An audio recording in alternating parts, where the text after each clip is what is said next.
So, welcome everyone to From the Hill to the Trenches, the search for justice.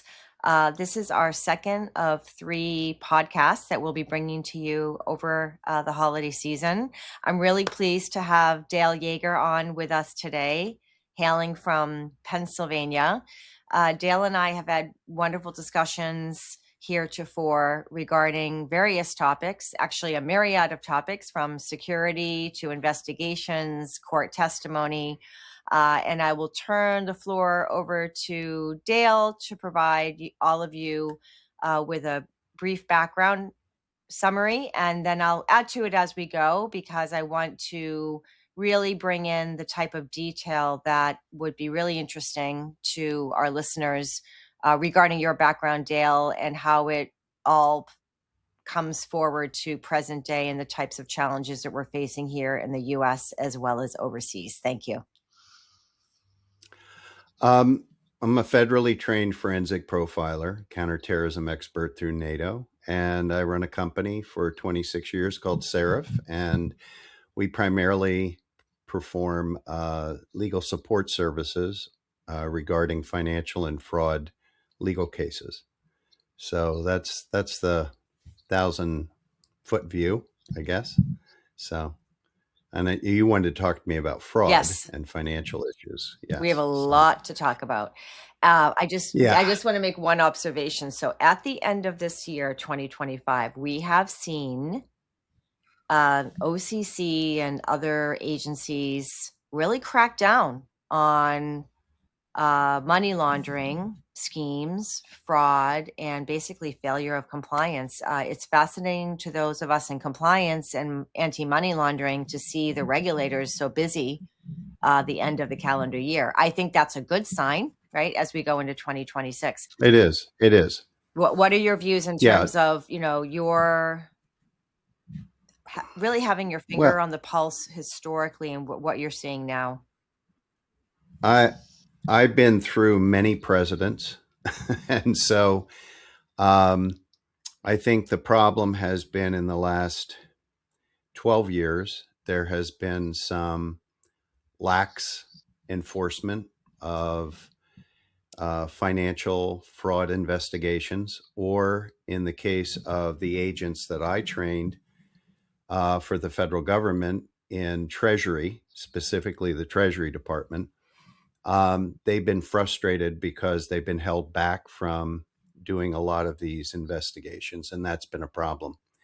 I think a lot of problem too is that the civilians watching this think that the FBI does all this, and frankly, they don't. It's Treasury, Treasury, IRS, and the Post Office, actually. They're the key 3 agencies that handle money laundering and things like that. Now, when it goes international, that's a different story. But Treasury is really at the center of that because Secret Service handles a large portion of that kind of investigation, along with Criminal Investigation Division of the IRS, which is no joke. I have several of them that work for me. Postal Inspectors also are very key to this. So a lot of times when we're talking about the financial fraud issue, because money laundering can be as simple as someone moving money from a company to their own personal account, or it can be something greater than that.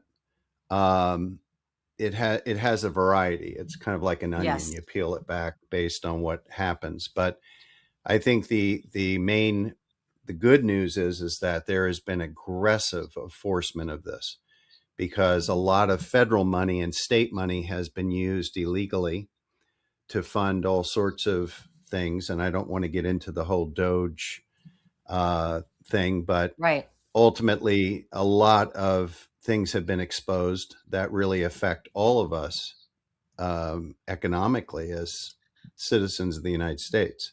So, and because of the internet, digital currency, it makes it much easier to do it internationally now. Absolutely. And some countries just don't cooperate. I remember 15 years ago, we were doing investigations on some currency fraud for a client, and it led us to Cyprus in the Mediterranean.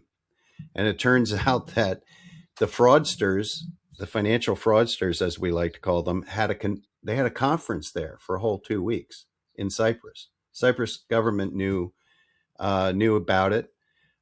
We ended up working with the British and the Israelis to deal Hmm. with this, and then brief Hmm. the FBI on it. Right. It leads you to very strange places. Such as It hap- Macedonia. Well, Macedonia is always been a problem place. Yes, absolutely. It's where Cleopatra came from. But the thing is that anywhere you have terrorism or terroristic cells, you're going to Yes. have this kind of financial fraud going on. It's not something that people sit down in their house in another country and decide to do one day. It's Right. always being financed by someone else. Absolutely. So yeah, that's a Wait, problem. So that's I know we had talked about that case in particular. I wanted to take our audience and our listeners, because obviously some people will be watching on YouTube, others will just be listening on, say, Spotify. So it's just the audio. I don't have visuals to share because of that. However, I will be sharing some really important links. Let's go back to the U.S. Department of Treasury. If you are a listener and you've been following the podcast from the beginning, you may know this. So just please be a bit patient. We're going to talk about the U.S. Department of Treasury, FinCEN. So this is an organization, a large team within the Department of Treasury, who with offices mostly in Washington, D.C. I believe, Dale, correct me if I'm wrong, that they're all there. I don't think they have an office in New York. But however, that's really unimportant at this time. What is important is that banks that detect and suspect, that's important word, suspect money laundering through a, say, commercial account, through a private wealth account, even in an investment fund, they are mandated to file what's called a SAR, suspicious activity report, which is an online system. And yes. those reports go into a master database that's used by FinCEN to analyze and ascertain trends. And then in turn, more than 350 law enforcement agencies can access that data. That is how many of the criminal cabals, the money laundering schemes and groups are then investigated, often multiple years, sometimes spanning multiple Hmm. administrations. That's what recently retired regulators said at a compliance conference in New York a couple months ago, is it can span that long of a time period. Tell us, Dale, about your experience working with FinCEN, and what is the outlook for 2026? Well, the cool little trivia about FinCEN is it's the star of the movie The Accountant. If you ever saw the movie The Accountant, Accountant 2, that's FinCEN. That's who hires him to help them break up these cabals. Yes. But FinCEN works with other federal agencies and bank regulators like the FDIC. And the FDIC, we actually worked with them for several years back in the 2000s. They're no joke. Mm-hmm. They regulate banks. Yes. Compliance officers in banks are very nervous people. They don't want to get people upset. Also, the FBI does get involved when there's, these task forces. So FinCEN will generally work within a task force. So they'll bring in other agencies like IRS Criminal Investigation Division. Yes. So the great thing is that work, in spite of politics, gets done, even over the past 12 years before the new administration. Good men and women were doing their job and taking care of business. I think the issue now is that what we've seen that is going to continue into 2026 is Facebook. Facebook has become a key part of reeling in victims, romance scams, investment scams. Yes. And we that's about 40% of our day, 6 days a week. Wow. Yeah, it's and people, what they do is it's older, primarily older women Mm-hmm. over the age of 60. Mm-hmm. Um, they're bored, and the thing is that they are talking to people who are overseas, and the problem is they develop a relationship, emotional relationship over because you can't really date online. Right. But then all of a sudden they go, "Hey, I've got a great investment. Mm-hmm. Hey, would you like to put the money in?" So most of them are 50 to 60,000. We have one right now that's 2.2 million. And these people are sending the money Mm-hmm. through cryptocurrency, which of course Right. is secured, and you can't trace it. The problem too is, I want to say this: there's a lot of companies out there that say, "Oh, we'll get your money back. We're IT people, and we'll get your money back." And I'm the point of contact for these clients, and I say this to them: listen, they're going to hack, Yes. which is illegal. You're Yeah. going to get in trouble. Yes. Secondly, they're going to say to you, and it always happens, okay, they'll give you your money back, but you have to pay them a fee, like a tax. Well, you're paying a ransom Right. to get your money back. Exactly. And most of these guys can't get most of your money back anyway. And the way we handle these cases is, depending on the parameters of the case, we get them prosecuted, not only in the US, but also overseas. And that's where our clients can get money back. But that requires you to know what you're doing. You just can't call up the Treasury Department or the IRS and say, "Hey, I have this problem and I need that's not going to work." You have to have an evidence package developed. Yes. You have to know how to present it. It's going to take time. But the best thing to do is, don't, you got to check on your older friends and family members and get them involved in healthy things. Um, I'm sorry to sound like Dr. Phil, but I have these conversations every day, and it's, the ratio is about 8 to 1 or 10, about 8 to 1, female to male, and they're always over the age of 60 because they have time on their hands. The other issue too is that you have very sophisticated people that, and you and I have both talked about this, very sophisticated people that get involved in these investments, almost all cyber currency. Mm-hmm. And they don't, they say, "Well, I went through this exchange," and they really don't understand cyber currency. They Yes. don't understand what they're doing. And I always say to clients, listen, if you don't understand it, don't invest in it. "Well, they explained it to me." I go, "No, if you don't understand it, Right. not what they explained to you, what do you understand about it? Don't get involved because you can lose your shirt." The problem is gold and cyber currency are very emotional. They're Yes. very based on emotion, And addictive. and they're Right. addictive Right. because people. Well, this is interesting too.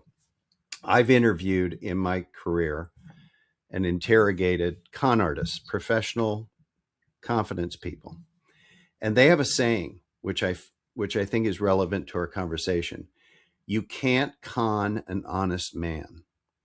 Let me say that again: you can't con an honest man. And one of the things these con artists will say, these are professionals that run like sting operations, Yes. they say, "Listen, people that are good people, they won't fall for our game. They won't fall for it. But the people that are greedy, piece of cake to get them involved." So the quality of you as a person determines too also how vulnerable you are. It's not just time on your hands, but Yes. what's your moral ruler, you know? Because there is no such thing as making money quickly. There's there's a reasonable return on investment, Yes. and that takes time, and you Right. have to be patient. Kager. And I well, yeah, I mean, Everyone learns Kager in business school. but you would agree with me, people that look at their investment portfolio every day, what are you doing? You're driving yourself nuts. Leave it alone, ignore it, and go live life. Right. Because it's And going to make go sure, up well, and we'll down. make It's sure, going to, we'll make sure you also have, proper allocation and across the appropriate well, asset that's, classes for your age, et cetera. Right. yeah. Well, the other thing too is that there is another issue in this country, and it's legal, but it causes problems, which is everybody and their brother's a financial consultant or a financial planner. And I'm I'm telling you, I've met thousands of them. And of those, I would say there are 12 out of thousands that I would recommend to people. 12. Hmm. I mean, it's like, oh, well, my brother, Sammy, he told me about this guy and he's really good at managing money. Oh, okay. And I'm not, listen, I'm not a forensic accountant, but I have a Hmm. good BS meter. And one of the things that I always quote is Judge Judy, who says, if it doesn't make sense, it's not true.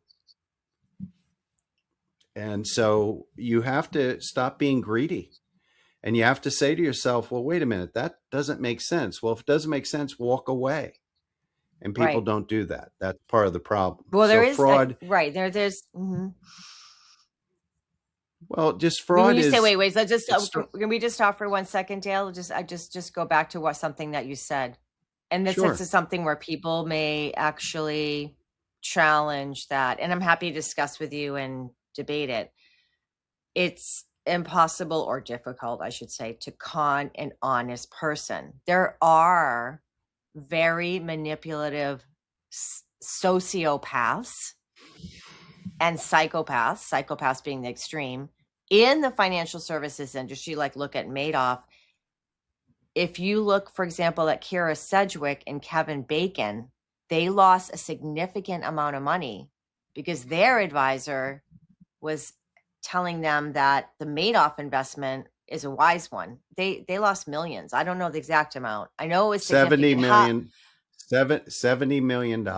Right. So, okay, so that is a massive financial loss for two Hollywood stars. And I actually respect them. They live in my former neighborhood. I never met them. I never knew them. I would argue they're like hardworking, very talented, decent people. To lose that much money, and they have children. How would people like that be defrauded? I mean, I know we're going a Okay. little bit off topic on Madoff, but that I'm No, no, just trying to no, challenge no. what you said about I good, wrote, quote unquote, good people. when Bernie Madoff got arrested, I wrote an op-ed piece, it was in the New York Post, went all over the internet. In fact, the victims of Bernie Madoff Association gave me a lifetime membership, thanking me for that op-ed. Yes. So who I blamed in the op-ed was the attorneys and the CPAs who didn't do their due diligence. And to prove my point, we went on Google, just Google, and went back through Google for years to see if there was any negatives that would have put up red flags about Bernie Madoff. We found hundreds. Yes. Just Google. Now, you talk about famous people that got conned by Bernie Madoff. Okay. You know that I like pushing buttons, so I'm going to push some buttons. Sure. If you're in the entertainment industry, you got an ego. And if you're famous like the two of them, you think that, they may be nice people. I don't know them, but at the same time, you have an ego. So if you have an ego and you see a way to make money, and these are both educated people, they should have known better than when their advisor said to them, here's the amount of money you can make, which was insane. The return was insane. It made no sense. Right. So instead of just, going with the flow, they should have had a conversation as a couple and said, this doesn't make sense. We're educated people. We're not dummies. The other issue is that here again I'm going back to my other issue, which is bad financial advisors who don't know what the hell they're doing. Yes. Due diligence is something I teach CLE courses for attorneys and CPAs for the past 15 years on due diligence. And I'm shocked and saddened by the lack of knowledge these CPAs and attorneys have about due diligence. Mm-hmm. They don't know how to do it. And then we work with bank compliance officers, and they'll contact us and say, we need you to do some compliance work, some due diligence work for us. And I'm amazed at how the skill level and what they lack. And if I sound harsh, money is people. These losses were people. You have old people who were taken advantage of by Bernie Madoff, who have lost everything and spent their last few years in a 400 square foot apartment in Queens. Yes. I met these people. It's outrageous. Mm-hmm. Terrible. It's outrageous. So ultimately, if people say, well, you're being unkind, yeah, I am. I am, because you have a responsibility as an adult to act like an adult. And you have to say to yourself, this doesn't make sense. And if you have an older friend or family member, you have a responsibility to say, hey, mom, dad, what are you doing? Why are you talking to this person? By the way, we do a lot of those cases too. Yes. Where someone's coming into somebody's life who's elderly. Yes. Right. And they change the deeds on the house. Mm-hmm. They change all this. We do a lot of probate and estate fraud. And most of that is some person comes into the person's life and changes their will and changes all that stuff. Yes. Moves money around. Well, they don't realize that we actually know that that's a federal felony. So we go after them criminally. And the thing is that, again, I say to the adult children, you didn't watch over them. And they go, you're right. You're right.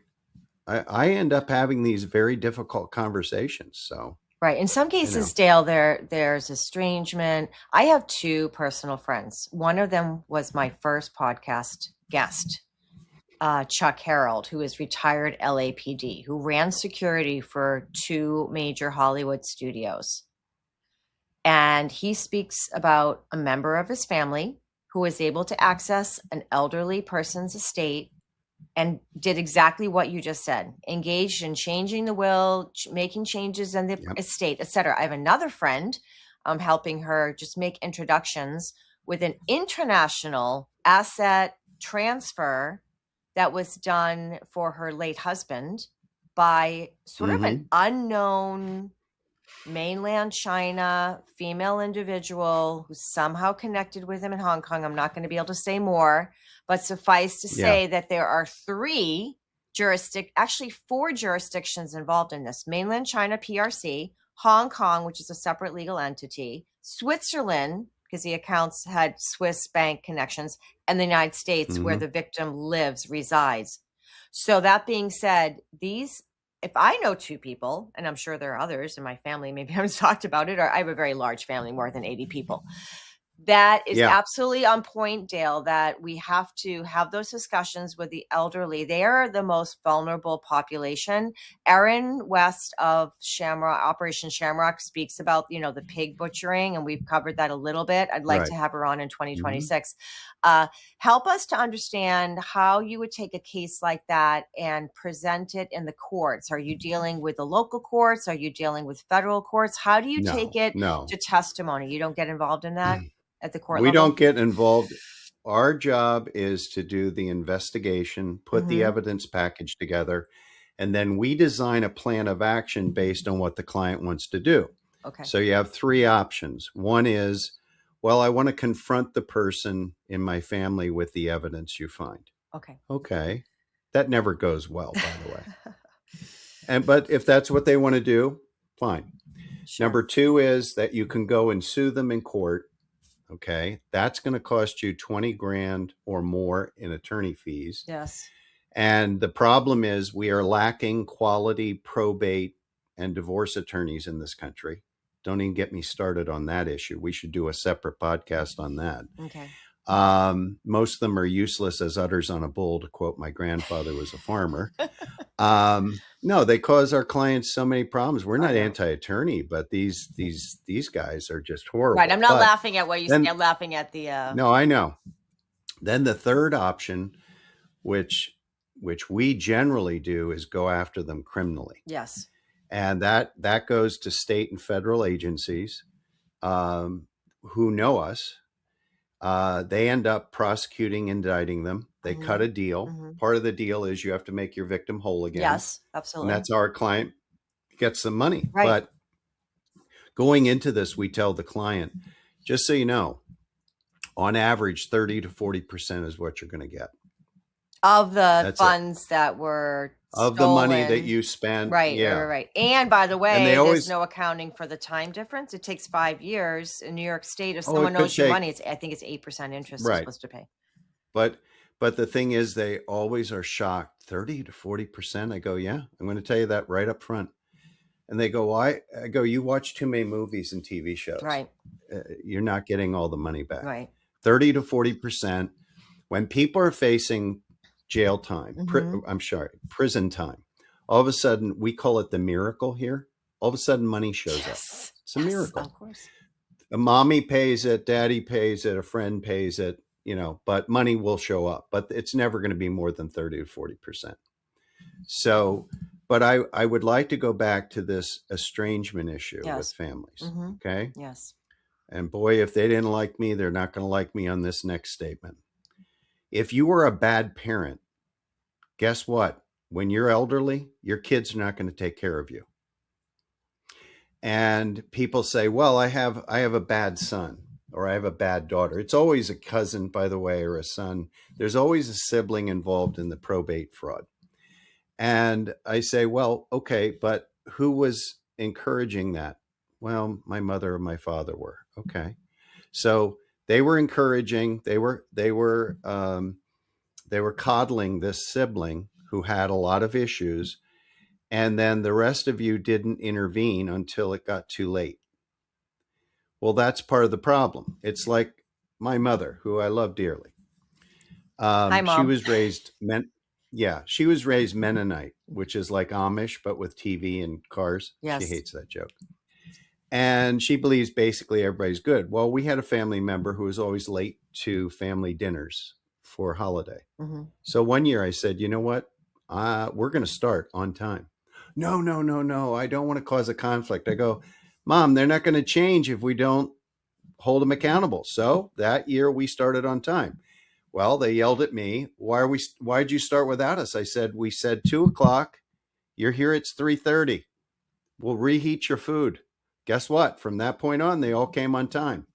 So if you're not going to act like an adult in your family, stand up and say, this is nonsense. We're doing an intervention. Yes. We've got to heal. You got to heal. But people hold on to stuff for, you should hear, I swear, I should have been a therapist. I mean, the kind of conversations I hear, and it's always one-sided, mother never liked me, daddy never liked me. I'm a forensic psychologist. I have a very good BS meter, but I just quietly say, well, let's get back to the issue at hand, because all the drama, well, that's in the past. That led us to where we are today. But you've got to heal these issues. You got to ask for forgiveness. Yes. And a lot of people are just stubborn. They won't do it. You know what I'm talking about. Oh, absolutely. I know many cases of this alienation. And it also takes two people, even in a marriage or in a mother-daughter relationship or two siblings. You both have to come to the table. Both have to put your swords down. And you're absolutely right. If you're not approaching problem solving from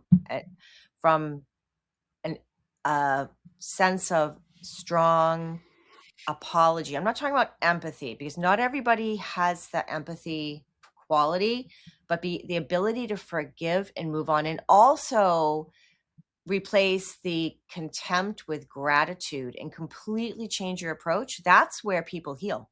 I'm not a forensic psychologist. No, I never took a psychology course. No, it's common sense.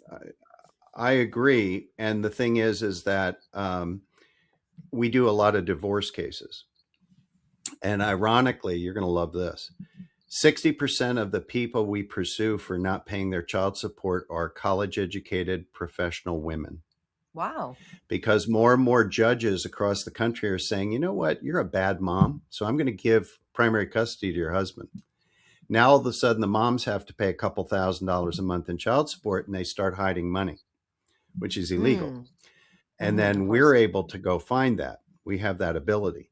And the thing is that you'll hear one side of this story. I'm the victim. I'm the victim. You know, people are not very clear about their lives. And if you're not going to be clear about this, then you're going to continue to have these problems. And you're going to generate, in a generational way, you're going to continue that with your own children. And it just, I see it every day. We've done 20,000 of these cases. That's Hmm. quite a sample. But I think the problem is it's estrangement. It's not Yes. being connecting. It's Yes. families that are not looking out for each other. Yes. Um, Correct. it's just it really comes down to human behavior that gives these scam artists the ability to scam, Absolutely. and They're it's either taking advantage for the pers vulnerable. Hmm. Sorry. yeah, and some people have mental health issues. We have a lot of clients like that. I feel bad for them, but the problem is they're estranged from their adult children, and no one's there looking out for them, and they're bored and they got nothing to do, and that's never a good thing. And but I wanted to talk about companies and fraud, by the way, when we get a chance. So Sure. Before we move on to that, tell me how these fraudsters, many of whom are based overseas, know that individual Y has assets. Is it just like throw spaghetti against a wall and see what sticks? How no, do they do a no, lot of research on the person? They get access to the bank accounts, or they're hacking in? What, how do they get that data? they are they are getting data off the dark web. Okay. Um, like we're able to find anyone's bank or brokerage accounts for anybody in the United States or any business in the United States. That's a rare skill set. Legally, we can do that. Private investigators can't do that, but they, people run to them all the time. But Right. the thing is that the people overseas are very sophisticated in use of software and data mining, Hmm. and they know where the targets are. Also, people are very public about their wealth. If you're going to be on Facebook showing off your Rolex and you get robbed, well, you're partially to blame. And people say, oh, you're blaming the victim. Yes, I am. Yes, I am. I am. Because if you're going to run around, one of the rules that we know, like we teach travel safety Yes. for NGOs, nonprofits, companies. And we say to them, hey, when you're walking around anywhere, Europe, South America, Asia, don't be wearing expensive stuff. Oh, well, I want to show it off. Show it off at home. Right. Don't We take it call that overseas. right. We call that, whether it's here in the US or overseas, ostentatious display of wealth. That's a great line. I like that. But the thing is that people don't listen. They just don't listen, and they're exposing on social media. They're exposing what their wealth is. I mean, I have all of us here have clearances through the federal government because we're all advisors. Well, we're very careful what we post, but we are exposed more than most people. If someone sees Yes. that I'm at a black tie gala a couple times a year, oh, he must Yes. have money. So, but that's where we protect ourselves. We have to protect ourselves from those people. But you have to be conscious in your head about how you're living your life. If you're going to live it, like you're in a reality show, people are going to Right. pick up on that. They're going to, home invasions don't happen in poor neighborhoods. Do you hear what I said? Of course. No, they happen because people look at that house, but then they look at the cars, and then they look Right. at they know where they know the home, the families that have the safe. They know the families that have the gold at home. They're smart about this. They're not dummies. But in the process of doing that, terrible, horrible violence occurs. So Yes. if you're going to brag or tell people about the kind of stuff you have in your home, you're going to Hmm. get on somebody's radar. Right. And that's a bad thing. I know people are like, "Oh, this guy is just Debbie Downer," but this I is how I you mean, avoid being a right. victim. I mean, Dale, I was overseas working for a global investment bank when I found out that my German professor at Dartmouth, Susanne Zantop, and her husband were murdered in their home by two local young men. Now, that was way before social media and Facebook. Facebook hadn't even started or been launched. However, or maybe it was in the early years at Harvard, I don't know. However, that was an anomaly. That was a one-off, but you're absolutely right about the display of ostentatious display of wealth, people posting on social media. I should ask my daughter if she wants to be on a podcast with you, because she, in her earlier years, did research on the dangers of social media. She's so well informed about that. But anyway, let's move on from the targeting of vulnerable populations, such as elderly, those with wealth, those who display their wealth on social media, who make themselves targets. And let's switch over, Dale, to corporate fraud. I know when we were talking during our planning session about various skill sets and capabilities that you and your team have, we're seeing on a continued basis through cyber crimes, three sectors of the US economy that continue to be targets.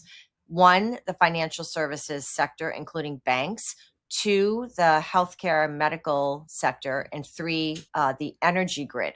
Can you speak to corporate fraud and how the cyber criminals play a role on the both insider fraud and collaboration with those on the outside? With corporate fraud, we always track it back to human resources. So there's always an insider, always, and we do a lot of investigation of money that's been taken internally, okay, stolen internally, and there's always a person inside doing that. So here's the profile: 40 to 60-year-old females are 80% of all the embezzlement cases in the United States for the past 40 years. Now, they're the bookkeepers, they're the comptrollers, and here's my favorite line when we go in to investigate. Oh, Betty did that? Betty's the first to get in here at night and she stays late. Well, no one was managing Betty. And who hired Betty? HR. Did HR do its job? Did it do its due diligence? It did not. And that's where it starts. So from the inside, it also is this. For the past 20 years, every company in America, including small businesses, have software programs available that will audit your finances in your company every week and will red flag suspicious things. Yes. Well, you're either disorganized, you're not managing your people, or you're too cheap to buy the software. Now, you say, well, what does the security forensic guy know about corporate America? Well, I've run a corporation for 26 years with board of directors, but Peter Drucker, and if you're listening or watching and you don't know who that is, look him up. I was his student for 15 years. Peter Drucker is the man. When you talk about modern management practice, this is the guy. One of the things he taught us was, he said, when you go into a company or an organization and you hear this line, oh, it's one big family here. He said, run for the hills, because guaranteed they have financial theft. Because this mentality that this company is a family means that the people running it do not understand business practice. One of my favorite shows is Bar Rescue. I love Bar Rescue and Restaurant Impossible. I love it because I get angry that most of these people don't deserve to be rescued. But let's put that aside. The problem is the theft going on in their bar, their restaurant is Mhm. so extraordinary because they're not paying attention. They're not managing their people. And people say, well, that's kind of harsh. Yeah, it is. Absolutely. Because people, it's not money, it's people. It's people's lives. When fraud happens, when theft, when a company shuts down because of this mismanagement, people lose their jobs. Yes. They can't pay their bills. This is about people. And it's interesting. The people that do management the best when it comes to money is casinos. So you have the dealer. Mm-hmm. Who's watching the dealer? The pit boss. Who's watching the pit boss? The floor manager. The cameras got there's special guys up there just watching for cheaters and bad dealers. Right. That's proper management. But yet, you know what we hear? We hear people say, well, I don't like my boss watching me all the time and monitoring my work. Well, then go work for yourself. Someone has to hold you accountable Absolutely. for your work. Absolutely. And if you're handling money, holy cow, someone has to be watching you on a weekly basis. How are you managing that money? Absolutely. Because the average money stolen from a company, you're going to love this. You can look this up. What do you think it is? What do you think the average is? And this is mostly small businesses. I think it's over $1 million. It's about $800,000 over a period of time. So you're telling me you're so incompetent as a business owner and as a manager that $800,000 went out the door and you didn't notice? Exactly. So I'm going to tell you a story. Your viewers and listeners are going to love this story. It's my favorite. So there was a car dealership, and these guys only sold BMWs, Mercedes, but they sold pre-owned stuff. Mm-hmm. This company, now this is 1990s dollars, so they did $40 million a year. That's a lot of money. And all they did was wholesale high-end cars. Right. Now, we were called in by their law firm. Hey, there's a sales manager that took a check. I love this. Took a check for $600,000 for a bunch of cars, and the check bounced. We need you to find the guy that bounced the check, find the cars. Well, we took care of that with federal agents, Treasury agents, ironically. Mm-hmm. Took us about 4 hours. Found them. They were ready to be shipped over to China. Wow.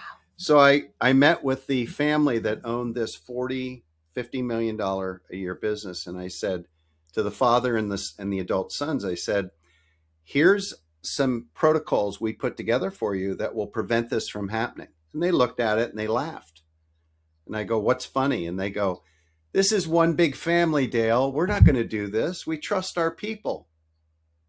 How many times, take a guess, did we have to go back there over a period of 5 years? At least once a year? 15 more times. Wow. 15 more times. 3.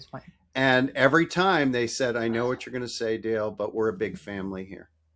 I was like, wow. They didn't learn their lesson. And also accepting a check as a form of payment? Really? Oh, yeah. No. Well, they didn't care because they were making so much money that it was minor to them. But ultimately, this place crashed and burned, and 36 people lost their jobs. What? When you say burned, you don't mean literally. The company went under. The company went under. Right.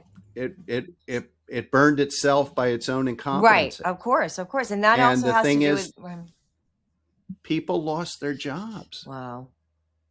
People and not wealthy people. Most of them were mechanics and regular people that needed to pay bills. It's always about people. Bernie Madoff's about people. But it just aggravates me because people don't look at it as people. They look at it, well, this much was lost, that was lost. No, it's about people. Absolutely. I remember when I started. Right. I remember starting at Deutsche in 2003, and I sat down with Tim Myopoulos, who later went on to become CEO of several companies and government entities. He said, Dorothy, of the 3 following items, which is the most difficult to manage? He said, processes, people, or technology. And I said, people, because processes you can overhaul and institute Yeah. new processes and distribute your policies, procedures, standards, etc., your desk aids, what have you. Technology you can transform and train people on how to use the new technology, how their job changes with that supportive technology. People, very hard. So we had one person who was proving to be a little bit difficult, and it really took a lot of detailed discussions on my part as a manager, and another situation as well. Like, you have to go down to the trading floor. You're covering the largest hedge fund account. You can't just start your day at your desk. You literally have to go down and talk to the people covering that account, and then come back. Yeah. And even when you start your day, you should know the 3 things you need to address that day that are priorities. And Tim was a great manager, in that regard. And reason I mention that is it does go back to people. The story that you just told, or it's actually a real incident, would make a great case study, Dale, for a business, Yeah. MBAs, programs. And I'm thinking about a few things in particular. One is just ignorance is not bliss. Second, if you don't have structured policies, procedures in place with accountability, oversight, if you don't have QC, quality control, if you don't have QA, if you don't have Yeah. those processes in place, even for the smallest of businesses, and money's going out the door, like, you can actually put it Yep. in terms to the business owner, like, how many family vacations does that equate to? That means you can't take your family to the Bahamas next year. And it's real money. And like you said, it's the loss of jobs, which it has that multiplier effect. So back to corporate fraud. I know a situation here on Long Island whereby friends of mine who own a multi-generational business detected that money was going missing, and they actually determined that the controller, it happened to be male, was Uh-huh. replicating checks and depositing them into his own account, into a LLC or some type of corporate entity he had established. And they didn't recognize or find it, detect it, until the numbers weren't adding up. And then they actually went, they called me, and I said, you need to go to the local Suffolk County detectives, and you have to take the evidence with you. And then it moved on to an investigation. Uh, but unfortunately, for many small business owners, it's too late. And the insurance won't Yeah. cover it because it's fraud. Yeah. Well, here's the thing. If you're going to handle money for me, um, you you're going to agree to let us look at your tax return, state and federal, every year. And we tell clients this all the time. Well, how do you do that? You get them to sign it. When you look at their credit report, I'm going to look at their credit report. Yeah, they're going to handle money for you. Look at their credit report. Sign, Absolutely. let them. And if they don't want you to look at their credit report or their taxes every year, guess what?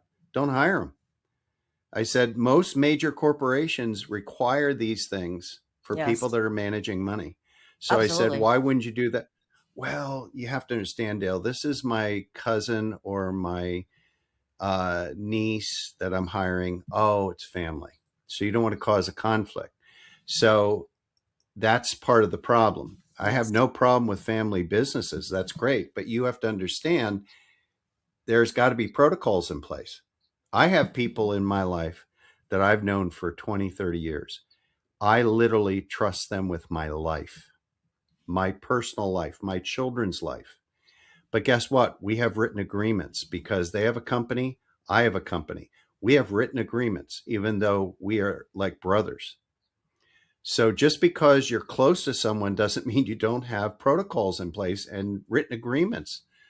And people are like, well, I feel uncomfortable doing that. I said, well, I'm going to tell you a little secret then. You shouldn't own a business. A lot of people shouldn't own a business because they don't have the discipline. They don't have the management. I can tell whether you're going to be good at business by just looking at how clean and organized your car is. absolutely. Is I it love clean? that. Is it cleaned every week? Is it Yes, cleaned every week? Is it organized or disorganized? I can tell how you're going to do as a business owner just by looking at your car. How good are you? And that's why when you're hiring managers, walk them out to their car. Take a look inside. If it looks absolutely. like chaos or there's a bunch of bumper stickers on the back preaching politics to you or something else, say adios. Just it's so easy to figure out how people Mm-hmm. think, Yes. how they're going to be. And how And they people keep their say, well, I can't. home, right? How they Yes, keep their yes, home, how they keep their car, how they present yeah, themselves, right? Those are yeah. all But important factors. but Absolutely. you know what I hear a lot? I love this. Well, I can't find enough good people. And I go, you know what? I'm going to say BS to that. I'm going to give you an example who does. Chick-fil-A. When you go to Chick-fil-A, they're polite, their uniforms are clean, they are very organized. In fact, when it comes to Yes. franchises, they kick everybody's butt. I said, how is it that Chick-fil-A finds all these good employees, but you can't find the good employees? Well, I don't know how they do it. I go, no, they have high standards, Yes. and they hold people to higher standards. I said, if you have a child and you say to your child, here, you're turning 13, you're turning 16, I expect this year. I expect Yes. this behavior this year. Guess what? Kids will do that. They will go to the level that you set for them. But if you coddle them, baby them, what are they going to be like as adults? Right. So, Having um, two grown adult children, I now look back and it's challenging. I was a single mom, but I often think, I should have been more of an enforcer on XYZ. However, I say during the holiday season, if you have two children who are caring, who care about others, who are polite, and no one's perfect. However, no. they are good people and they've learned from their mistakes, then you have done a stellar job as a parent. Well, it's interesting. I in my book, which we've talked about, I do have something in there that people email me about a lot and text me. I say, please don't lie to yourself as a parent and say, I did the best job I could. I said, what you should do is, no matter how old your children are, sit down Mhm. with them and say, I didn't know a lot and I could have done better. And I'm sorry when I didn't do the job I should have as a parent. Please forgive me. And I said something to that effect. I said, if you do that with your children, especially as adults, I said, the unity that you will create with your children is amazing. That you are admitting your faults as a Yes. parent. But Yes. don't sit there and try to convince yourself, because none of us did. I did the best I could. What a bunch of nonsense. That's to make you feel better. Yes. You didn't do the best you could. I didn't do the best I could. I learned how to be better at it. But apologize to your kids. I don't care if they're 12 or 40, and say, please forgive me for when I failed. And you know what? Kids will, at any age, will go, wow. I did it with my own children who are Hmm. adults now. Hmm. And it changed everything, because they were like, okay, wow. But, the thing is that you have to, it's just like your personal life, being a parent, being a grandparent, you have got to have order in your life. Absolutely. You got to be organized. You've got to be disciplined. There has to be structure. Every day should be exactly the same. And certain things should be part of your regime every day. But if it's always this and that and all that, and people say, well, some people have anxiety issues and all of that. Well, yeah, modern psychology creates more anxiety than anything else. I'm a forensic psychologist. I deal with criminals. Yes. Ironically, you're going to love this, Dorothy. People will come to me constantly, every week. Hey, can you do marriage counseling for us? And I look at them and I say, are you high? I deal with criminals. I deal with criminal behavior. I'm Right. going to tolerate your whining about each other for about 5 minutes and then kick you out the door. I said, I'm not into modern psychology. How does that make you feel? How do you feel about that? Mm-hmm. I don't care how you feel about it. Doesn't matter how you feel. Is it healthy or unhealthy behavior? Those are the terms we use in forensic psychology. Is it healthy or unhealthy behavior?